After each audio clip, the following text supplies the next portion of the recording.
Una de las características más distinguibles de la animación Disney es la oleada de emociones que emanan de sus personajes. Sus películas consiguen que los espectadores conecten y empaticen con ellos. Habiendo estrenado Walt Disney más de 90 cortometrajes hacia 1929, incluyendo a su icónico Mickey Mouse, ese año surgió una serie de cortos que formarían un ciclo en sí mismos. Se los denominó Sinfonías Tontas, en parte debido a la recomendación del director musical Carl Stalling de diseñar cortos que tuvieran a la música como eje principal. Su título sugiere que, inicialmente, estas obras eran laboratorios de experimentación para el propio Disney y para otros dibujantes y animadores en la búsqueda de perfeccionar la animación en la pantalla grande. Lo que en un principio eran objetos inanimados que cobraban vida, luego se fue expandiendo hacia otras narrativas. Este ciclo produjo 75 cortos a lo largo de una década, de 1929 a 1939, y si bien su nivel fue irregular, nos dejó algunas joyas de la animación que vale la pena revisitar. Esto es Diluyéndose y a continuación vamos a revisar los 10 cortometrajes de la serie de Sinfonías Tontas que más me gustaron. Como siempre, voy a dar menciones especiales a algunos cortos destacados. Plantas, flores y animales celebran la vida, pero una tempestad amenaza con destruir la armonía. Primavera es un corto que se enfoca en la precisión numérica y geométrica, la disposición del espacio y la perfecta coordinación de música y movimientos. Un corto que tiene muchos de los elementos que caracterizarían a la serie. Santa Claus y sus elfos trabajan a contrarreloj para construir todos los juguetes que servirán de regalo de Navidad.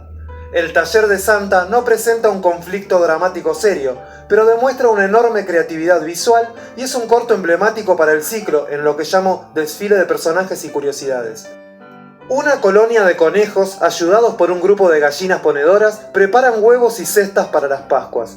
Tal como el anterior, los conejitos se enmarcan en el estilo de desfiles festivos, mostrando una espectacular paleta de colores y una precisa coordinación entre imagen y música, con melodías muy pegadizas.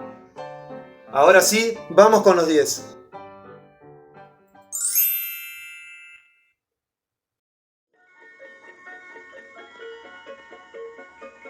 Unos gnomos laboriosos se asocian para salvar a dos niños de una bruja malvada. Basado en Hansel y Gretel de los hermanos Grimm, Niños en el Bosque se despega un poco de los cortos que se venían trabajando en el ciclo y profundiza en la dualidad entre inocencia y maldad, algo que será un elemento muy pregnante de las producciones Disney. El tono es más adulto y oscila entre lo colorido y lo tétrico, con un trazo sombrío y detallado. Anticipando ese vínculo que Disney formaría con el cuento folclórico, especialmente el europeo, el corto es uno de los primeros en ser estrenados en Technicolor, lo cual acentúa ese contraste entre lo alegre, festivo e inocente y lo oscuro y malvado. Este diseño disimula una expresividad todavía algo rígida en los personajes. Un detalle interesante es la aparición del recurso de la metamorfosis, algo que será revisitado más adelante. Aunque con recepciones dispares por su no tan convincente animación, Niños en el Bosque abrió un camino hacia una línea de cortos que explotaron con mayor severidad el uso del color y la construcción de una atmósfera inquietante.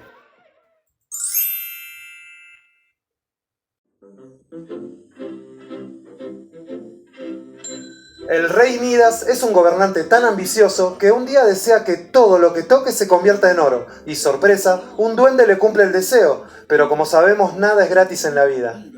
Inspirado por el mito griego, el toque dorado se diferencia de otros cortos de este ciclo principalmente porque adquiere un tono más siniestro. Se lo percibe como enfocado a un público adulto, tanto por el tono mencionado como por la exploración de temas trágicos y universales. Este fue el último corto que dirigió Walt Disney para la serie, y se nota su interés en mostrar una vertiente diferente del acostumbrado humor familiar de otras sinfonías tontas. Su recepción fue tibia y no suele ser una obra recordada. El corto es menos dinámico que otros, pero esto se reemplaza por una mayor atención en las necesidades y los miedos del protagonista. El toque dorado premia la humildad y la sabiduría por sobre la avaricia, y por su uso de la mitología clásica, lo considero históricamente valioso para este ciclo.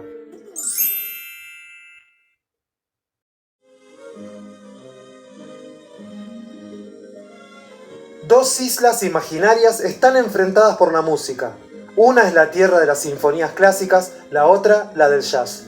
La tierra de la música es una evocación directa del choque cultural que se estaba dando en la época. Ambas islas representan lo que se pensaba como alta y baja cultura, la academia tradicional y la modernidad, aunque conectadas por un puente de armonía. En la historia principal seguimos a dos instrumentos que se enamoran, pero cuyo romance puede ser peligroso. En este caso, la antropomorfización de los instrumentos no se queda en lo caricaturesco, sino que se plantea más como metáfora de tensiones sociales. Aunque hay momentos de dramatismo bélico, el corto en general tiene un tono festivo y con dosis justas de comicidad. La Tierra de la Música es uno de los cortos cumbres del ciclo porque, desde su enfoque experimental, consigue erigir a la música, sostén de todo el ciclo, como un discurso narrativo autónomo que habla y se musicaliza a sí misma.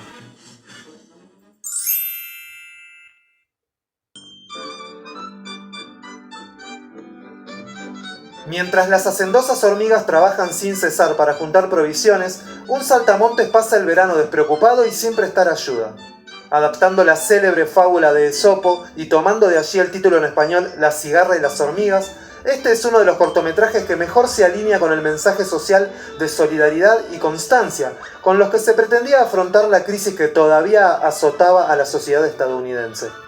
Lejos de la improvisación, los personajes están delineados como claramente opuestos, con el saltamontes dominado por gestos exagerados y las hormigas, por el contrario, con calma manifiesta y pregonando el orden y la organización.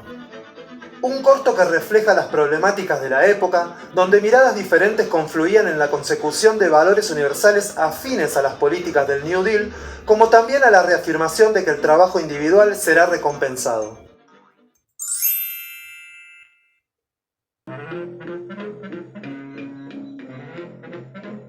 Un cementerio, animales crepitando en la oscuridad y esqueletos saliendo de sus tumbas y acercándose a la cámara.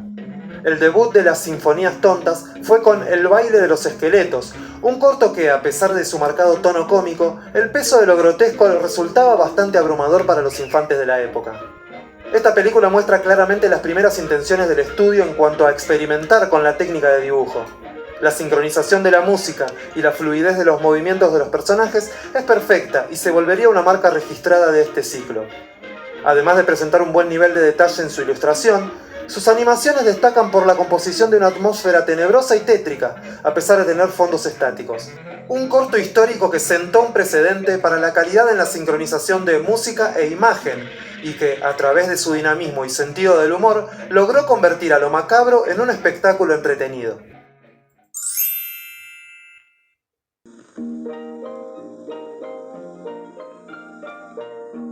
Árboles y Flores es un corto trascendental para el ciclo, puesto que fue el primero en ser producido en Technicolor, lo que significó un salto estético providencial en la animación. Con la inminente llegada de la primavera, el enfrentamiento entre árboles viejos y jóvenes plantea una tensión que rompe la armonía inicial, pero la naturaleza soluciona el conflicto y restituye la alegría y la vitalidad de ese entorno. El Technicolor en 3 bandas otorgó a las imágenes una vivacidad inusual hasta entonces. En el corto se aprecia que el color puede ser un recurso narrativo y no solo una decoración. Sin embargo, Árboles y Flores es más un ballet de imágenes que un relato tradicional. La paleta de colores, aunque no excesivamente variada ni brillante, es vívida y potencia esa idea de vitalidad y de permanencia. Un corto cuyo impacto, tanto desde lo cromático como desde la variación de matices, lo constituye como uno de los grandes innovadores de la historia de la animación.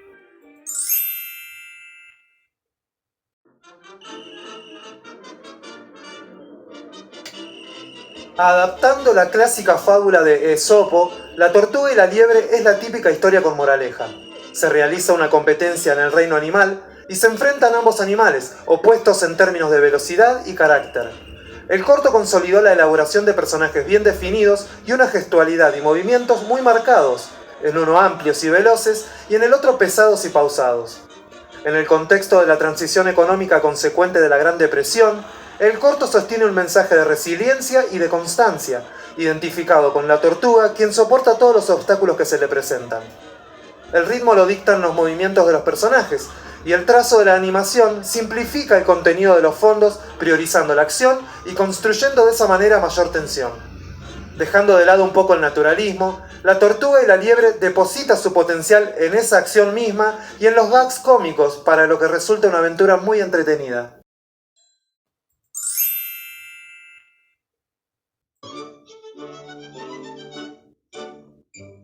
Los tres cerditos o los tres chanchitos se adelantó un poco a su época si pensamos en su trama. Tres cerditos hermanos unen fuerzas para resistir el ataque externo del lobo. Tomando como referencia al relato tradicional, el corto se construye desde la articulación de personajes bien definidos y diferentes entre sí, y promueve el esfuerzo y la planificación, bases del llamado sueño americano. Además, usa una canción, en castellano ¿Quién teme al lobo feroz?, como eje melódico y argumental para sostener esa oposición marcada entre ambas partes. Estrenado durante una dura etapa de crisis económica, el corto contiene, al igual que el anterior, un mensaje de superación y de resiliencia. El lobo puede pensarse como la amenaza real de la pobreza y la crisis, pero también como el futuro avance de los invasores en años venideros. Los tres cerditos fue tan popular y exitoso que dio paso a varias secuelas y variaciones, e incluso imitaciones y parodias de otros estudios. Y el paso del tiempo no ha deteriorado su calidad en absoluto, siendo hoy aún muy disfrutable.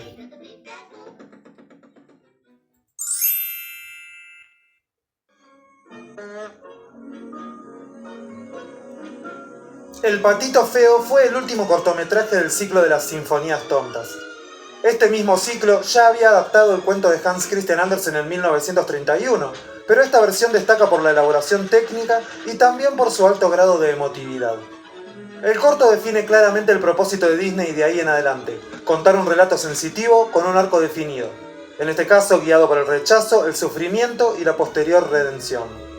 En El patito feo se consolida la expresividad de sus personajes, que ya no gesticulan para captar empatía, sino que transmiten emociones más profundas con rasgos y lenguajes corporales que se acercan a lo humano. Los movimientos se ven fluidos y la narración gira en torno al destino de un personaje, entendiendo que la música deja de ser la protagonista para convertirse en el acople ideal de esta experimentación. Un espléndido corto que marcó el camino que Disney iba a tomar en sus largometrajes, adaptando relatos populares, centrándose en los aspectos más emotivos y ejerciendo un comentario social desafiante para la época.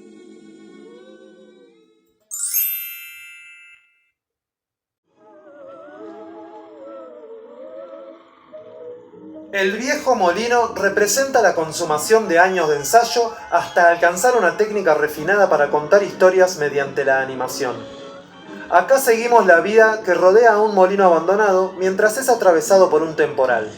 Sin tanto argumento, el corto es esencialmente una observación naturalista de un paisaje determinado. Su pretensión de realismo se asienta en las técnicas de profundidad de campo, la alternación de luces y sombras y el uso de la cámara multiplano.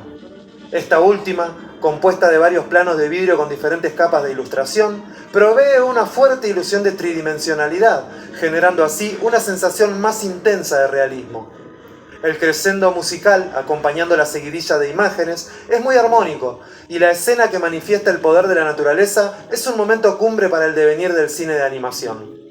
Un corto magnífico que logró reflejar la persistencia de los clásicos aún a través del paso de nuevas generaciones, y que convirtió a un molino abandonado en símbolo eterno de la vitalidad del cine animado. Bueno, estos son para mí los cortometrajes esenciales del ciclo Las Sinfonías Tontas de la Factoría Disney, un ciclo que marcó a fuego la infancia de muchas personas. Dejé de lado cortos que podrían considerarse repetitivos por distintas razones, y otros que por determinadas caracterizaciones han generado polémicas, aunque sin dudas son temas para discutir tal vez en otro video. A pesar de los altibajos, hay un buen puñado de cortos de calidad que quedaron fuera del video, pero que vale la pena ver. Será hasta la próxima, hasta el siguiente video.